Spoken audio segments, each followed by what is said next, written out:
Salut! Hey! Je vois absolument rien. Il fait vraiment très noir là-dedans. Qu'est-ce que c'est? C'est des lunettes pour regarder l'éclipse. Parce que, si t'es pas au courant, ça fait quelques années que c'est dans mon calendrier. Parce que je sais que ça s'en vient ici. Puis là, c'est imminent. C'est dans un mois. C'est le 8 avril que ça se passe. Puis c'est probablement parce que ça m'intéresse que je commence à en voir un petit peu partout de ces nouvelles-là. Je pense que ça commence à se parler quand même beaucoup. Je pensais pas qu'il allait y avoir un tel engouement. Je suis vraiment... j'adore tout ce qui touche l'astronomie. Puis, c'est ça. Le 8 avril, c'est la seule fois de mon vivant qu'il y a une éclipse qui va passer chez nous, ici. Je vais me déplacer, mais je pourrais la regarder de l'intérieur chez moi par mes fenêtres. C'est fou. Donc, si tu te trouves quelque part sur cette ligne, est-ce que tu vois la fameuse ligne ici, la fameuse ligne bleue? Si tu te trouves sur ce chemin-là, tu vas avoir la chance, sans te déplacer, de voir une éclipse solaire totale. Ça veut dire que la Lune va passer devant le Soleil et va cacher le Soleil au complet. Ça arrive une fois à peu près à tous les 18 mois. C'est juste que, comme tu peux voir, la région du monde qui a la chance de l'observer est assez étroite. C'est un phénomène qui dure que quelques minutes, voire quelques secondes, dépendamment où est-ce que tu es. Plus tu es au centre de la fameuse grosse petite ligne, qui fait à peu près 200 km de large, plus tu te trouves au centre, plus elle va durer longtemps. Par exemple, dans certaines régions de Montréal, tu vas pouvoir l'avoir au complet. Dans d'autres, non.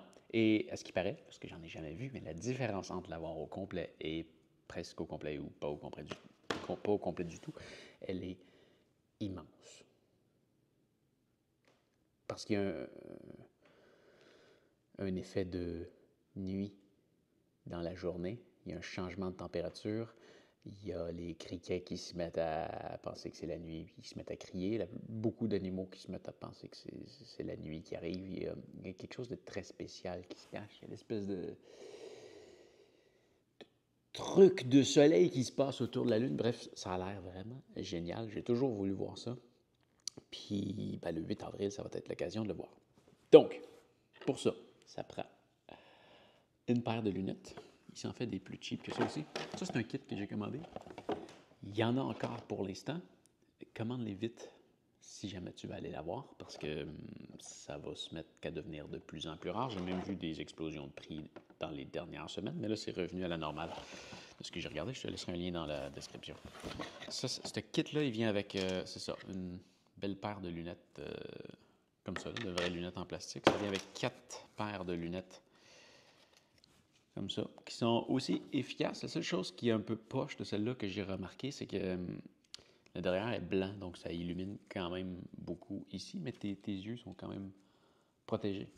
En passant, si jamais tu achètes ça, tu peux prendre ceux qui sont dans mon lien. Ça se peut que mon lien ne t'amène pas vers la bonne place parce que ce n'est pas disponible dans tous les pays. Il faut que tu t'assures que ça soit certifié ISO 12312-2.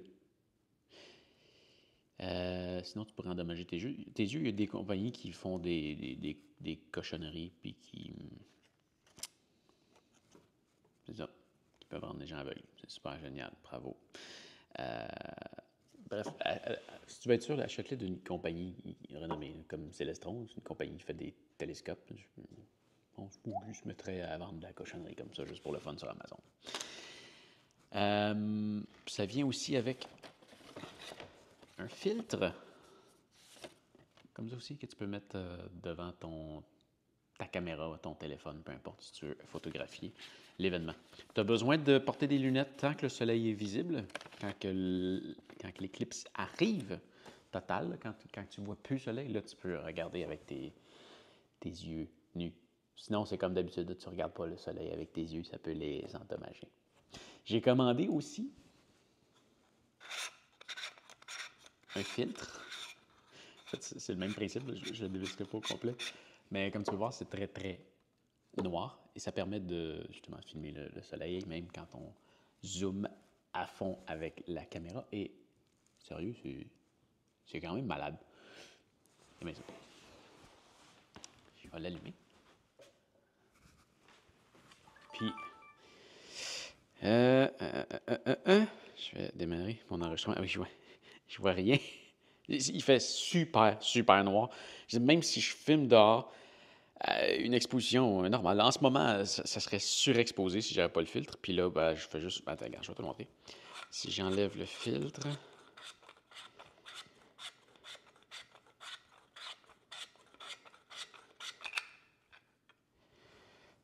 Tu vois, c'est surexposé.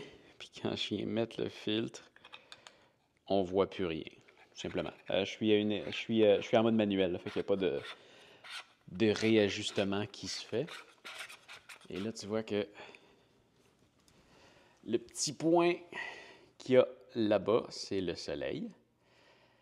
Et si je zoome, on va être capable de voir les taches du soleil. C'est quand même assez débile. C'est pas la caméra ni la lentille idéale pour aller filmer ça, mais c'est ce que j'ai. Puis j'avais pas l'intention de faire des investissements de plusieurs milliers de dollars pour cette éclipse. Je garde mon budget pour d'autres projets un peu plus tard cette année. Mais bref, c'est ça. Dans les prochaines semaines, je vais analyser où est-ce que je vais aller voir l'éclipse. Je vais trouver quelques endroits, parce que je vais faire une vidéo avec ça. Je vais me trouver quelques endroits qui sont beaux pour filmer ça. J'ai un beau paysage, quelque chose. C'est la première fois que je filme. C'est la première fois que je vais voir un éclipse, donc naturellement, c'est la première fois que je vais en filmer une. Mais ouais, je veux capturer des belles images de l'événement. Le truc qu'il y a, c'est qu'en Amérique du Nord, du moins, dans ma région, tiens, dans les 20 dernières années, il y a entre 65 et 85 dépendamment des villes, de probabilité d'ennuagement. L'événement peut être quand même quelque chose avec les nuages, parce qu'il va quand même avoir cet effet de nuit dans la journée. Mais c'est ça. Je vais essayer de bouger à un endroit. Il va falloir que, dans les prochaines semaines, il va falloir que j'aille vérifier où est-ce que je peux aller le faire. Puis la veille, que je décide à quel endroit est-ce que je vais voir l'éclipse. Je vais me déplacer où est-ce qu'il y a le moins de nuages possible. En espérant qu'il n'y en ait pas du tout. Ça serait vraiment génial. Bref, voilà. C'est le projet de maintenant. Ça, c'est dans un mois. C'est vraiment... J'ai hâte. J'ai vraiment hâte de voir ça. Ah oui! Si t'en achètes un bon truc, ça a l'air... si tu veux savoir que c'est bon, là, quand tu te les mets dans la face comme ça, faut que tu vois rien. Vraiment, c'est comme si j'avais les... Tu sais, entre ça puis ça, là, c'est pareil. Pareil. Je vois rien. Puis si je vais regarder le soleil... Là, je regarde la terre pour pas me planter, mais... Ah ouais, c'est ça. Si je regarde le soleil comme ça, je vois le soleil.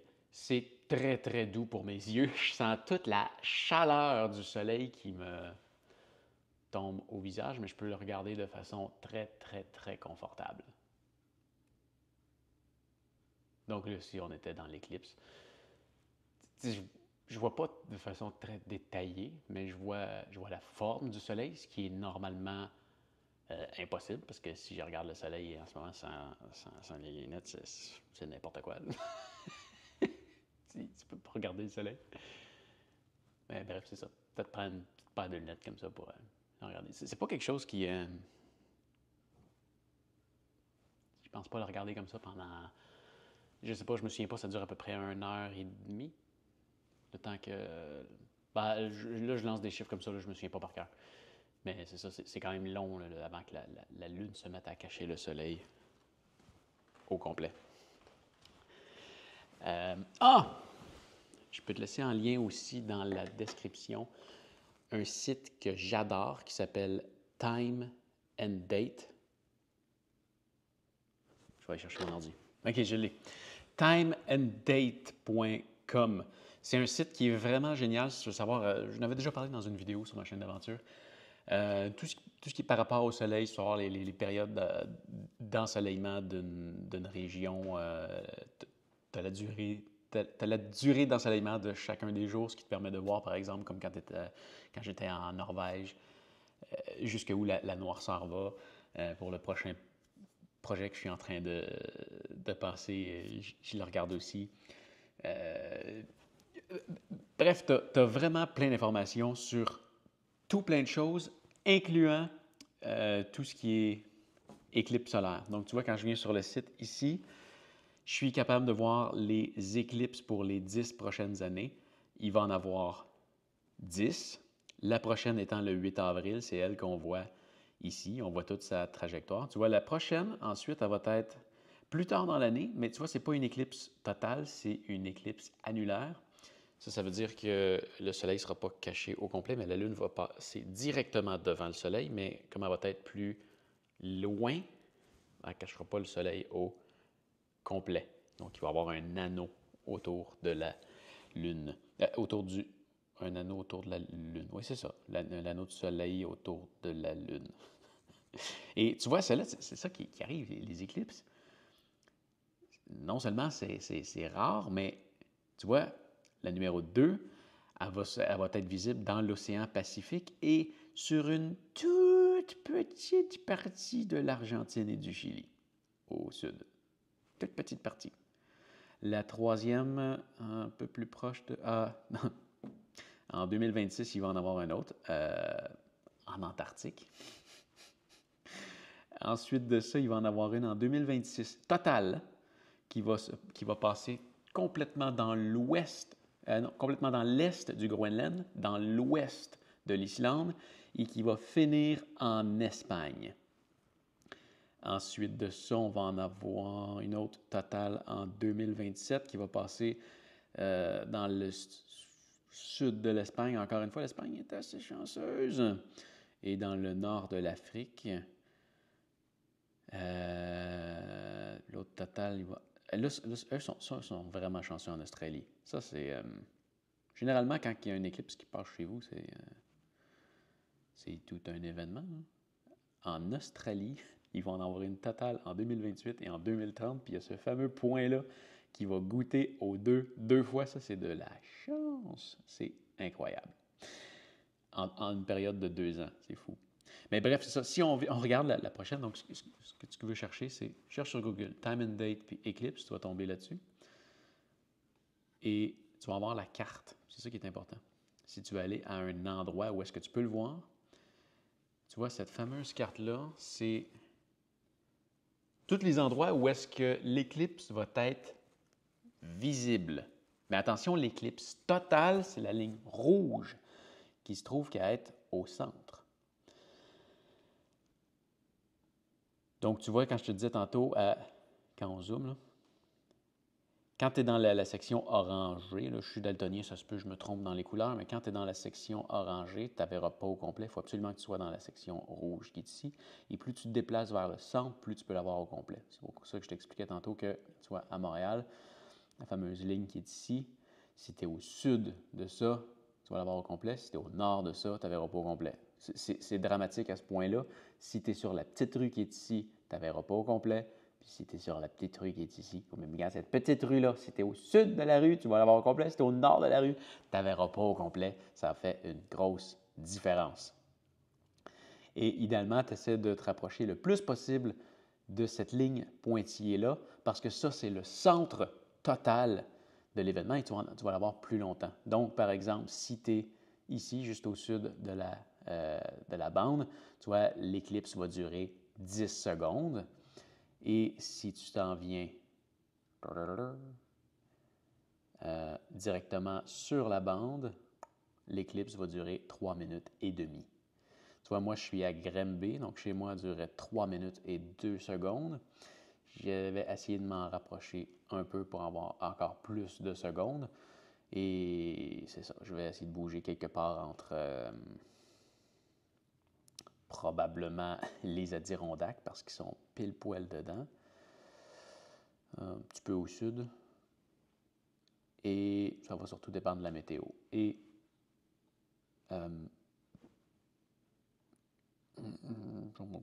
Lac Mégantic. Lac Mégantic est quand même très, très bien placé aussi. Bref, c'est ça. C'est des choses que je vais analyser dans les prochaines semaines avant l'éclipse. Mais va voir ça. Si tu as la chance d'être dans le coin, puis même si tu n'es pas dans le coin, je pense que ça vaut la peine de se déplacer. À ce qui paraît, là, puis j'en suis convaincu, mais pour les sceptiques qui ont déjà vu une éclipse solaire, c'est un truc qui change la vie. Ça change les perspectives. Ça a l'air que c'est vraiment, vraiment malade. À un point tel que moi, je suis déjà convaincu. Je pense prévoir mes prochains voyages où est-ce qu'il y a des éclipses. Tu sais, je regardais tantôt ici.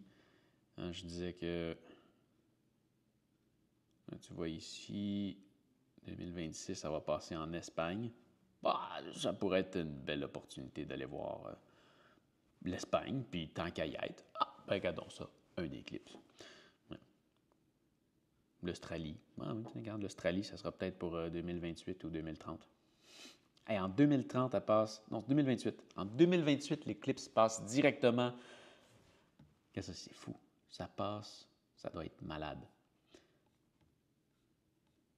Il y a un phénomène de foule aussi, à ce qui paraît. Va voir des vidéos sur les éclipses, c'est fou. Ça passe pile poil sur Sydney. Ça doit être malade. Dans une ville pleine de monde, de voir tout le monde qui s'exclame devant ce spectacle-là, ça doit être quelque chose. Bref, j'ai très envie de... J'ai très hâte de voir ça. Sur ce, fais attention à toi et on se revoit bientôt. Salut!